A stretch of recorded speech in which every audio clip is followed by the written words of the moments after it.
వందనాలండి. ఈరోజు జూలై 8 7 రకాలైన మనుషుల గురించి తెలుసుకుందాం. ఇది సామెతల గ్రంథంలో రాయబడినవి.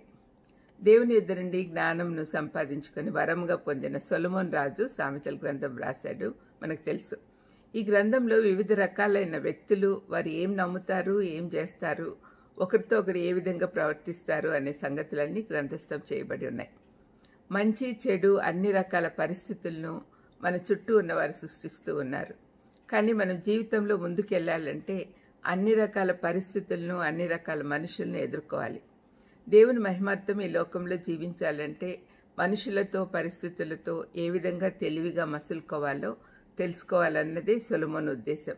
దేవుని మహిమపరచడమే మన గమ్యం. ఈ సామెతల గ్రంథంలో 7 రకాలైన మనుషులను సొలొమోను మన ముందుంచుతున్నాడు. వీరి సంగతులు అర్థం చేసుకొని మనం ఏ కోవకు చెందిన వారమో తెలుసుకుందాం. మొదటిది బుద్ధిహీనులు.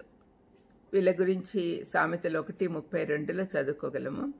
బుద్ధిహీనులు క్షేమం కలిగినదని మైమరచి నిర్మూలమగుదురు. మేము సేఫ్గా ఉన్నాంలే అనుకుంటారంట.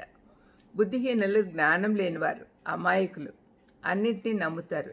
చంపబడుటకు తీసుకెళ్తున్న ఎద్దుల్లాంటి వాళ్ళు. అర్థం కాని విషయం ఏమంటే వీరు బుద్ధిహీనులుగానే ఉండటం వాళ్ళకి ఇష్టపడతారు. జ్ఞానం గురించి విని జ్ఞానులగుటకు అవకాశం ఉన్నా కూడా వారికి ఇష్టం లేదు. యాక్చువల్గా జ్ఞానం కొదువుగా ఉంటే దేవుణ్ణి అడిగితే ఇస్తాడు అని యాకోబు పత్రికలో రాయబడి ఉంది.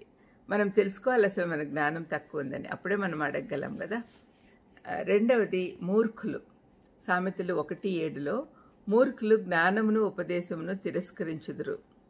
వీరికి జ్ఞానం ఇష్టం లేదు. సలహాలు కానీ, తండ్రి చెప్పే నీతులు ఇవన్నీ ఏమి ఇష్టంలా. నిర్లక్ష్యంగా ఉండటం వల్ల నాశనం అయిపోతారు. చెడుతనమును విడుచుట మూర్ఖులకు అసహ్యము అని సామెతలు 13:19 రాయబడింది. ఇంకా చెడుతనం వీడడము వాళ్ళకి ఇష్టం లేకపోతే ఇంకా పరలోకానికి ఎట్లా వెళ్తారు? వారి నోరే వారికి నాశనం, పెదవులు గొడవలకు వెళ్తాయి. తప్పు పట్టడం ఇష్టం ఉండదు, మారడానికి ఇష్టపడరు, తప్పును ఎత్తి చూపిస్తారు. అంటే మేము తప్పు చేస్తున్నామని అందరికి కనపడేటట్టే చేస్తారు. కుక్క తన వాంతికి తిరిగి వెళ్ళినట్టుగా వెళ్ళి అవమానం పొందుతారు. మూడవది అపహాసకుడు. 21:24 అహంకారి అయిన గర్విష్ఠునికి అపహాసకుడు అని పేరు. గర్విష్ఠి, పొగరుబోతూ, ఎవరి మాట వినడు, తప్పు చూపిస్తే వారిపై తిరగబడతాడు, గొడవలు పెడతాడు. పట్టణానికి నిప్పు పెట్టడానికి కూడా సిద్ధపడతారు, వెనకాడరు వాళ్ళు. సామెతలు 22:10, 29:8. నాలుగవది సోమరి. 22:13 సోమరి బయట సింహం ఉన్నది, వీధుల్లో నేను చంపబడదు నన్ను సాకులు చెప్తూ బయటికి పోవడమే మానేస్తాడు. శారీరకంగానూ మానసికంగానూ సోమరితనం కలవాడు. సోమరి చీమలి ఎద్దుకు వెళ్ళి నేర్చుకో అని ఈ గ్రంథంలో సొలొమోను చెప్తాడు. దున్నుటకు సోమరితనం కాబట్టి పంటలుండవు, పేదరికంలోనే మగ్గిపోతాడు, ఎప్పుడు నిద్రపోతూ ఉంటాడు. పల్లెంలో భోజనం పెట్టినా కూడా నోటి ఎద్దుకు తీసుకురావడానికి కూడా సోమరితనం అన్నమాట. ఐదవది దుష్టుడు. 6:12 కుటిలమైన మాటలు పలుకువాడు, పనికిమాలినవాడు దుష్టుడినై ఉన్నాడు. ఇటువంటి వారి బలులు దేవునికి హేయములు. వారి మాటలు చేతులు అన్నీ కూడా చెడ్డవే. తర్వాత 6వది జ్ఞానులు. 2:5 యెహోవా యందు భయభక్తులు కలిగి ఉన్నవాడు.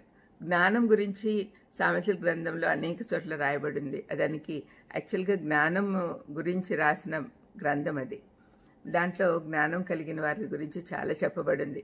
జ్ఞానమును వెదుకు వారికి దొరుకును, వారు తొనకరు, తొట్టిల్లరు, మహిమను పొందుకుంటారు. చివరిగా నీతిమంతులు. నీతిమంతుల మార్గము అంతకంతకు తేజరిల్లును అని 4:18 రాయబడింది. నీతిమంతులకు అనేక ఆశీర్వాదాలున్నాయి. వారు సింహం వలె ధైర్యం కలిగి ఉంటారు, పేదలను ప్రేమిస్తారు, దేవుని గురించి తెలుసుకోవాలనే ఆసక్తి కలిగి ఉన్నారు.